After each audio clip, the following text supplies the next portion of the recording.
Hello everyone, this is Karuna Palem, lecturer in MLT, Government Junior College, Ramannapet, Yadadri district.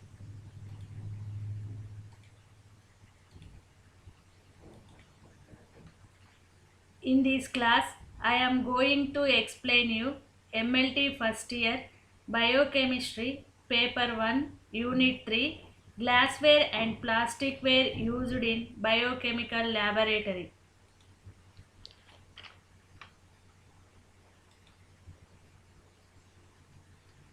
Following topics are covered in this lesson: types and composition of glass, graduated glassware, general glassware, cleaning, maintenance and storage of glassware, brief outline of plasticware, cleaning, maintenance and storage of plasticware.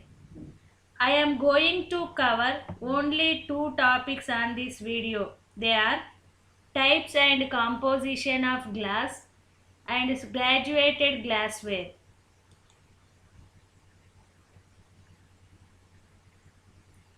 Let us have the introduction of the lesson. In biochemistry lab, glassware and plasticware plays very important role. Without these, we cannot perform any laboratory test. Hence, they have vital role in biochemistry lab. Let us discuss about different types of glassware and plasticware used in biochemical lab. Biochemistry ల్యాబ్లో గాజు పరికరాలు మరియు plastic పరికరాలు చాలా అవసరం. ఇవి లేకుండా మనం ఎటువంటి పరీక్ష చేయలేం. కావున వీటికి బయోకెమిస్ట్రీ ల్యాబ్లో అత్యంత ప్రాముఖ్యత కలదు. బయోకెమిస్ట్రీ ల్యాబ్లో ఉపయోగించే వేరువేరు గాజు మరియు ప్లాస్టిక్ పరికరాల గురించి తెలుసుకుందాం. First of all, we learn about importance of glass and plasticware. In biochemistry lab, glassware and plasticware are used for various purposes like measuring, transfer of substances, filtration, boiling, condensation, etc. During these operations, they may be exposed to chemicals contained in them. They may react with chemicals like acids, alkalis, etc. They may be heated to high temperatures. Hence, the operators used here must have resistance to chemical reactions to withstand temperature changes and mechanical handlings. గాజు మరియు plastic పరికరాల ప్రాముఖ్యత ముందుగా చూసినట్లయితే, biochemistry ల్యాబ్లో గాజు పరికరాలను రకరకాలుగా ఉపయోగించడం జరుగుతుంది. కొలవడానికి, పదార్థాలను బదిలీ చేయడానికి, వడపోతకు, మరిగించడానికి మరియు సంగ్రహణ మొదలగు వాటికి ఉపయోగించడం జరుగుతుంది. ఇలా ఉపయోగించినప్పుడు ఇవి రకరకాల రసాయనాల ప్రభావానికి లోనవుతాయి. అనగా యాసిడ్ లేదా లోహాలతో చర్య పొందడం జరుగుతుంది. వీటిని ఒక్కొక్కసారి అధిక ఉష్ణోగ్రతలకు వేడి చేయడం జరుగుతుంది. కావున ల్యాబ్లో ఉపయోగించే గాజు పరికరాలు రసాయనాలతో చర్య చెందని విధంగా, అధిక ఉష్ణోగ్రతలను తట్టుకునే విధంగా, యాంత్రిక ఒత్తిడిలను ఎదుర్కొనే విధంగా తయారు చేయాలి.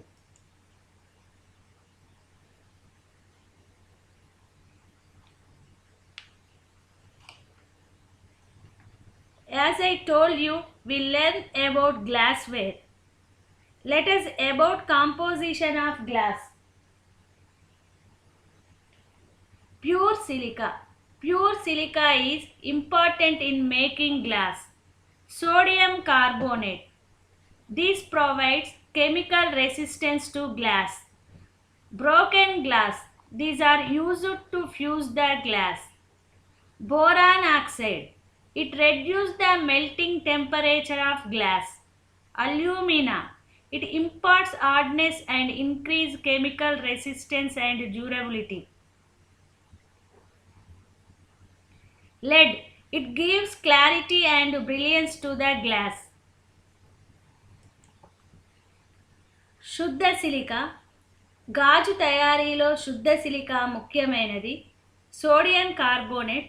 ఇది గాజుకు రసాయన చర్యల నిరోధక శక్తిని ఇస్తుంది. విరిగిన గాజు ముక్కలు. ఇవి గాజు ముక్కలు అతకడానికి ఉపయోగిస్తారు. Boron oxide. ఇది గాజు కరుగు ఉష్ణోగ్రతను తగ్గిస్తుంది. అల్యూమినా గాజుకు గట్టిదనాన్ని ఇచ్చి రసాయన నిరోధక శక్తిని మరియు మన్నికను పెంచును. సీసం. ఇది గాజుకు పారదర్శకతను మరియు మెరుపును ఇస్తుంది. Types of glassware. గాజులోని రకాలు: borosilicate glass, treated soda lime glass, regular soda lime glass and general purpose soda lime glass.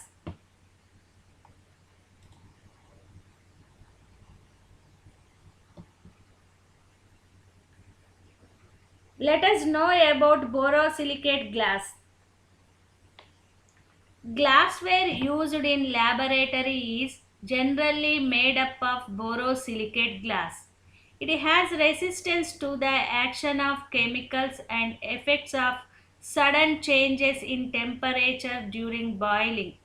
It is chemically more resistant than soda lime glass. It is composed of silica 80.6%, boron oxide 12.6%, sodium oxide 4.15% and alumina 2.2%.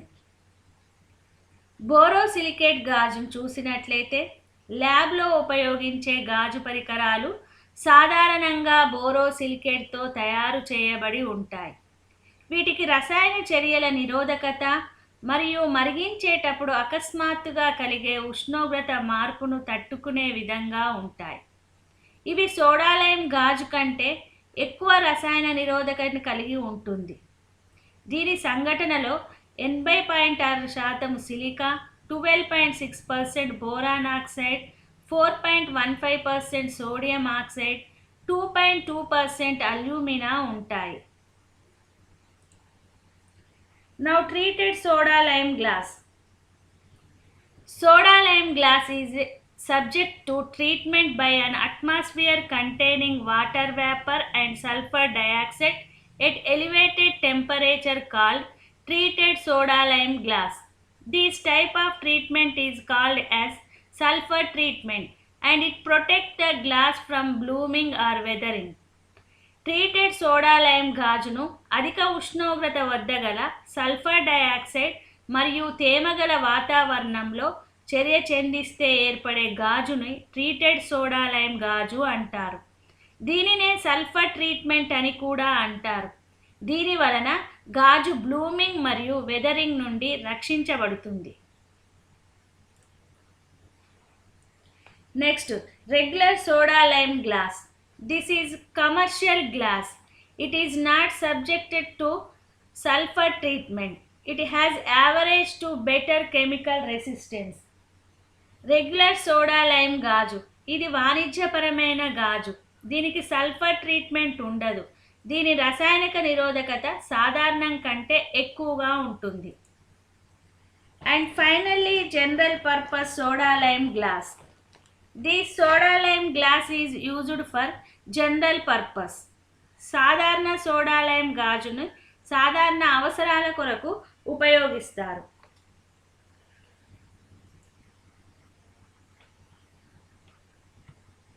Now coming to types of laboratory glassware. These are two types. First one graduated glassware, second one general glassware. First one, graduated glassware. Glassware which have gradations on them are called graduated glassware. These are used for the purpose as containing, delivering, etc. and used for accurate measurement to be used in volumetric analysis. General glassware. It is a glassware without graduation. It is used for making the solutions and boiling. ప్రయోగశాలలో ఉపయోగించేటటువంటి గాజు పరికరాలు అనేవి రెండు రకాలు. ఒకటి క్రమాంకనం చేయబడిన గాజు పరికరాలు, రెండవది సాధారణ గాజు పరికరాలు. మొదటిది క్రమాంకనం చేయబడినటువంటి గాజు పరికరాలు. వీటిని గ్రాడ్యుయేటెడ్ గాజు పరికరాలు అంటారు. గాజు ఉపరితలంపై కొలతా ప్రమాణాలు కలిగి ఉండును. అనగా గాజు పరికరాలపైన రీడింగ్స్, కొలతలు ఉన్నట్లయితే వాటిని గ్రాడ్యుయేటెడ్ గాజు పరికరాలు అంటారు.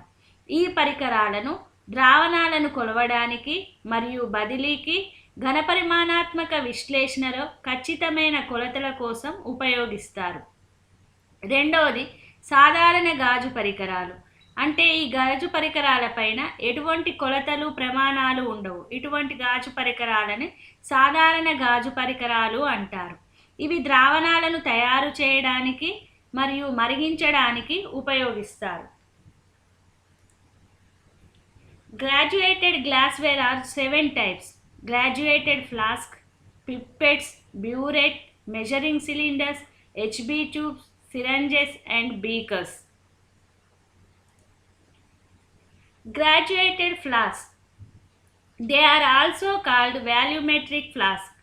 These are used to contain TC and to deliver TD solutions. These are two types. First one flat bottom flask, second one round bottom flask. క్రమాంకనం చేయబడిన ఫ్లాస్క్లనే వాల్యూమెట్రిక్ ఫ్లాస్క్లు అంటారు. దీని యొక్క ఉపయోగం ఆధారంగా ఇది నిల్వ చేయబడేది మరియు బదిలీ చేయబడేది. ఇవి రెండు రకాలు. ఒకటి ఫ్లాట్ బాటమ్ ఫ్లాస్క్, రెండవది round bottom flask. First one round bottom flask. They have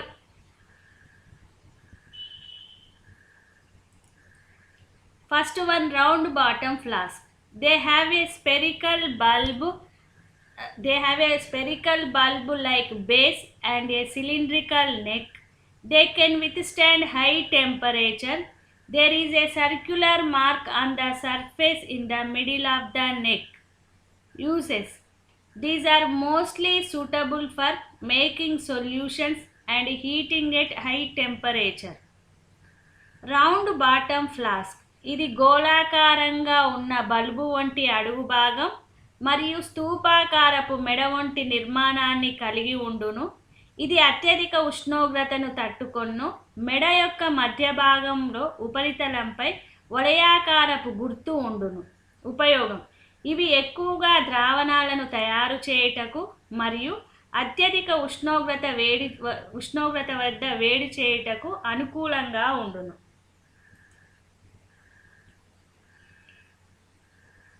Flat bottom flask. It has wide mouth with flat bottom, suitable for chemical reactions. They are resistant to chemical analysis and low temperature. Uses. These can be used to store, to make solutions and for filtrations. Flat bottom flask. ఇది వెడల్పు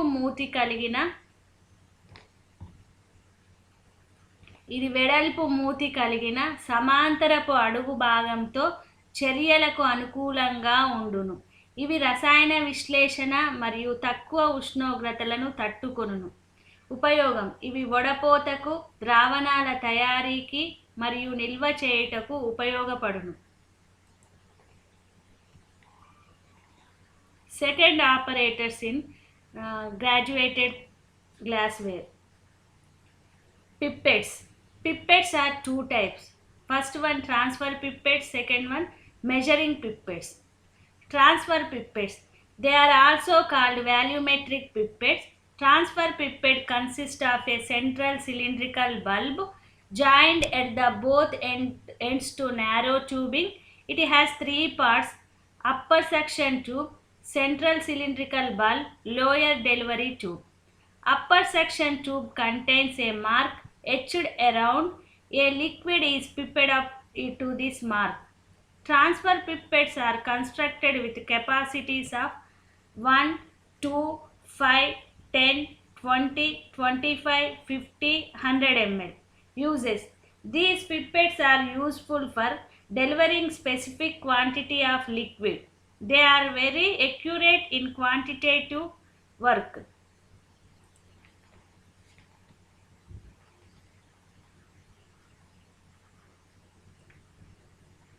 graduated గాజు పరికరాల్లో రెండవ operators పిప్పెట్లు.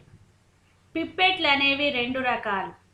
Transfer పిప్ ఒకటి transfer పిప్పెట్స్ బదిలీ పిప్పెట్లు, రెండోది measuring పిప్పెట్లు కొలత పిప్పెట్లు. First one transfer pipettes. వీటినే వాల్యూమెట్రిక్ పిప్పెట్లు అని కూడా అంటారు. ఈ పిప్పెట్ల మధ్య భాగంలో స్తూపాకారపు బల్బు కలిగి ఇరువైపులా నాళంతో అతకబడి ఉండును. ఇందులో మూడు భాగాలు ఉంటాయి. పైన అప్పర్ సక్షన్ ట్యూబ్, మధ్యలో సెంట్రల్ బల్బ్, కింద లోయర్ డెలివరింగ్ ట్యూబ్. పైన అప్పర్ సెక్షన్ ట్యూబ్ ద్వారా పీల్చుకుంటారు, లోయర్ డెలివరీ ట్యూబ్ ద్వారా ద్రావణాన్ని వదిలివేయడం జరుగుతుంది. ఈ ద్రావణాలను సన్నని రంధ్రం కలిగిన బదిలీ నాళం చివర్న నుంచి బయటకు తీయవలెను. ఉపయోగం: ఈ పిప్పెట్లను ప్రత్యేకమైన ద్రావణాలను మరియు నాణ్యత కలిగిన ద్రావణాలను ఒక పరికరం నుంచి మరొక పరికరంలోకి సరఫరా చేయుటకు ఉపయోగిస్తారు.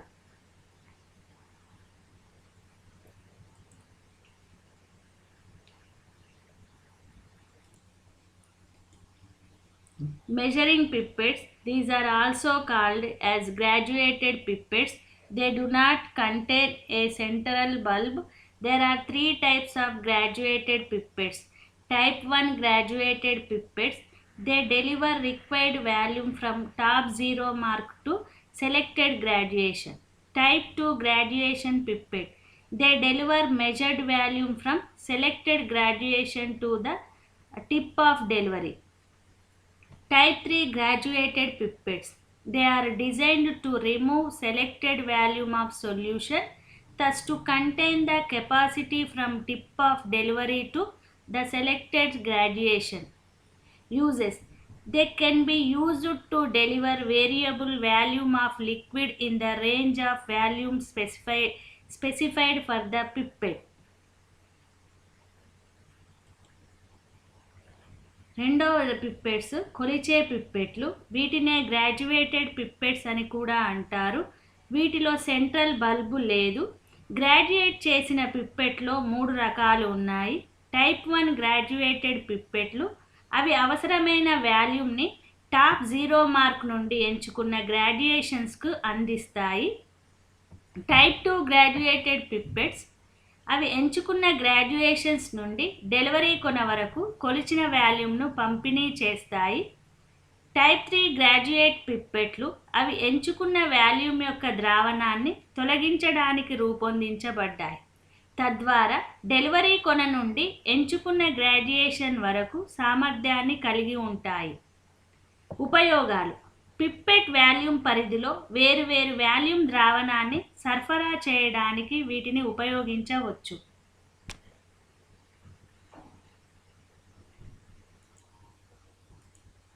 Serological pipettes. Serological pipettes are graduated pipettes used for pipetting serum, blood, plasma, standard solution, distilled water, etc. Serological పిప్పెట్లు సీరం, రక్తం, ప్లాస్మా, ప్రామాణిక ద్రావణం, స్వేదన జలం మొదలైన వాటిని పిప్పెట్ చేయడానికి ఉపయోగించే graduated పిప్పెట్లు.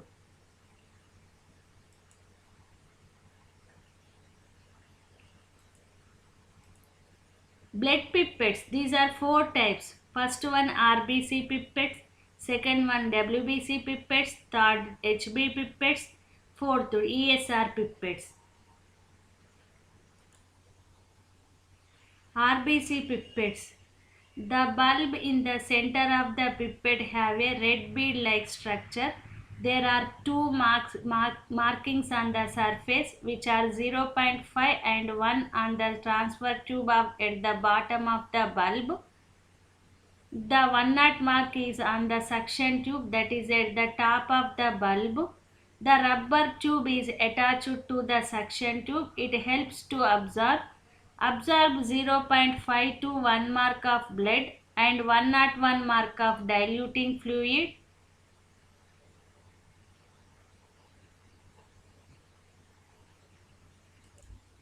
The red bead instrument is used to detect the action of dilute solvents into the bloodstream. Blood cells in the lower part of the transfusion vessel should be removed with a thin wire around the clot.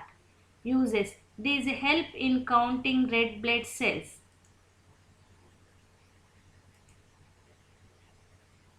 RBC పిప్పెట్లు. ఈ pipette మధ్య భాగంలో ఉన్న బల్బుని ఎర్రని పూస వంటి నిర్మాణం కలిగి ఉండును. ఉపరితలంపై రెండు గుర్తులు ఉంటాయి. అవి 0.5 మరియు 1. బల్బు కింది భాగంలో ఉన్న బదిలీ నాళంపై ఉండును. 101 గుర్తు పీల్చుకొను నాళంపై అనగా బల్బుకి పై భాగంలో ఉండును. రబ్బరు నాళము పీల్చుకొను నాళంనకు అతకబడి ఉండును. ఇది పీల్చుకొనుటకు ఉపకరించును. రక్తంను 0.5 నుండి 1 గుర్తు వరకు పీల్చుకొని డైల్యూటింగ్ ఫ్లూయిడ్ని 101 గుర్తు వరకు తీసుకొనవలెను. విలీన ద్రావణములు రక్తంలో సమానంగా కలుపుటకు, చర్యలను గుర్తించుటకు ఎర్రని పూస ఉపకరించును. బదిలీ నాళంలో క్రింది భాగంలో రక్త కణాలు గడ్డగట్టిన ఎడల సన్నని తీగతో తీసివేయవలెను. ఉపయోగాలు. ఇవి ఎర్ర రక్త కణాలను లెక్కించుటకు ఉపయోగపడును. Next one, WBC pipettes.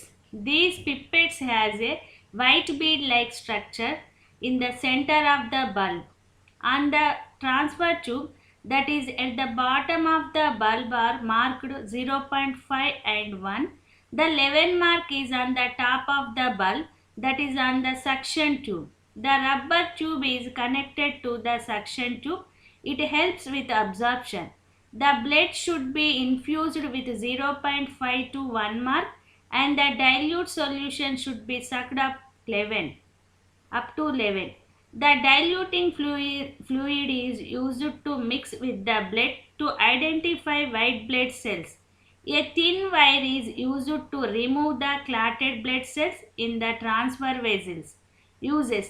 These are used to count white blood cells.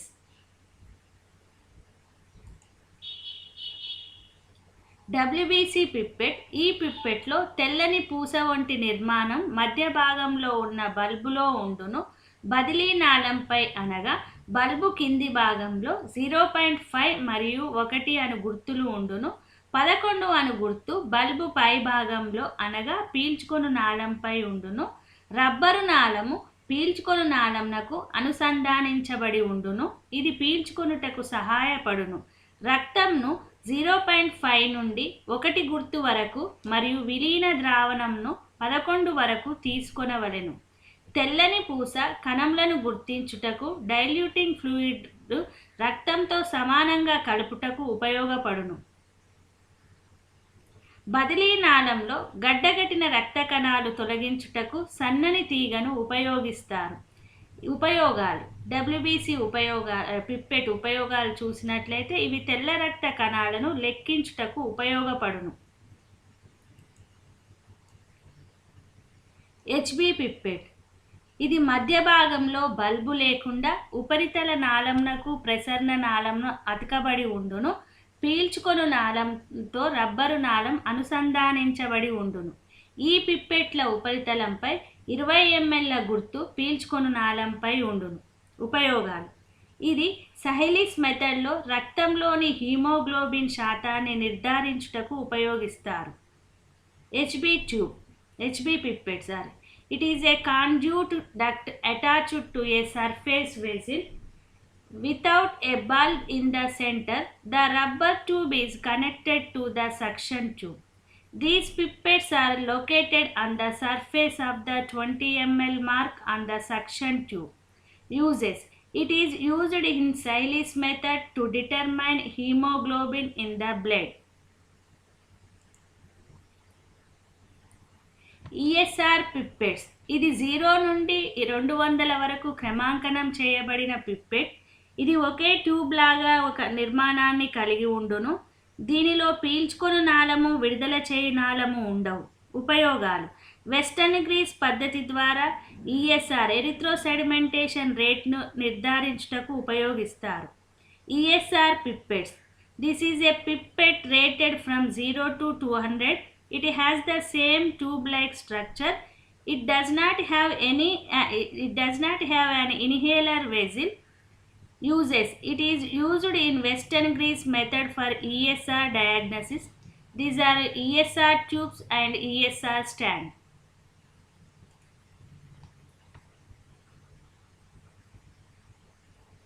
HB tube. దీనిని సహెలీస్ పద్ధతిలో హీమోగ్లోబిన్ని నిర్ధారించడానికి ఉపయోగిస్తారు. 0.1 NaCl తీసుకోవడానికి వీలుగా దీనిపై 20 గుర్తు వరకు క్రమాంకనం చేయబడి ఉంటుంది. HB tube is used in hemoglobin determination by Saheli's method. It is graduated to a mark of 20 in which 0.1 NaCl is taken. బ్యూరెట్లు. పొడవైన సమాంతర వ్యాసార్థం కలిగిన కోనికల్ ట్యూబ్ వంటి నిర్మాణం. బ్యూరెట్ యొక్క అడుగు భాగం కోణీయంగా బెండు వంటి నిర్మాణం కలిగి ఉండును. కొలత ప్రమాణాలు ఉపరితలంపై నిట్ట నిలువుగా ఉండును. ఉపయోగాలు: దీనిని సరఫరాకు మరియు టైట్రేషన్కు ఉపయోగిస్తారు. ఇవి 50 నుండి 100 మిల్లీలీటర్ల సామర్థ్యంని కలిగి ఉండును. Burette. The burette is a conical tube-like structure with a long horizontal radius. The base of the burette is conical with a rhizome-like structure. The measurement scale are vertical to the surface. Uses: it is used for supply and titration. It has a capacity of 50 to 100 milliliters. Measuring cylinders. ఇది ఒక స్తూపాకార గాజు పాత్ర. ఇది నిలువుగా స్థిరంగా ఉండడం కోసం దీని అడుగు భాగం వెడల్పుగా ఉంటుంది. దీనికి పోర్ పాయింట్ ఉంటుంది. దీని స్తూపంపై కొలతలు క్రమాంకనం చేయబడి ఉంటాయి. ఇవి 2 నుంచి 2000 మిల్లీలీటర్ల సామర్థ్యం వరకు లభిస్తాయి. ఉపయోగాలు: దీనిని ద్రావణాలను కొలవడానికి మరియు మార్పిడి చేయడానికి ఉపయోగిస్తారు. Measuring cylinder. This is a cylindrical glass vessel. Its base is wide enough for it to stay vertical. It has a pour point. Dimensions are calibrated on its pillar. These are available in capacities of 2 to 2000 milliliters. Uses: it is used to measure and exchange fluids. Beakers. Beakers are flat-bottomed, broad-based cylindrical vessels with a pour point. They are available in capacities from 5 to 5000 milliliters.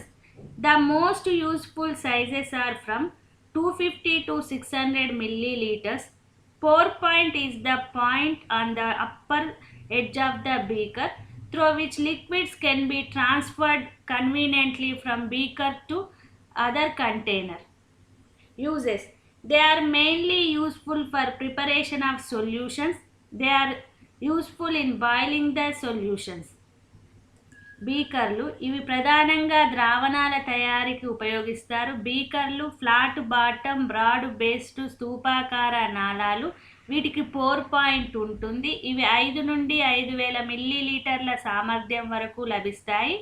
అత్యంత ఉపయోగకరమైన పరిమాణాలు 250 నుండి 600 మిల్లీలీటర్ల వరకు ఉంటాయి. Pour point అనేది beaker యొక్క ఎగువ అంచున ఉన్న బిందువు. దీని ద్వారా ద్రావణాలను బీకర్ నుండి ఇతర కంటైనర్లకు సౌకర్యవంతంగా బదిలీ చేయవచ్చు.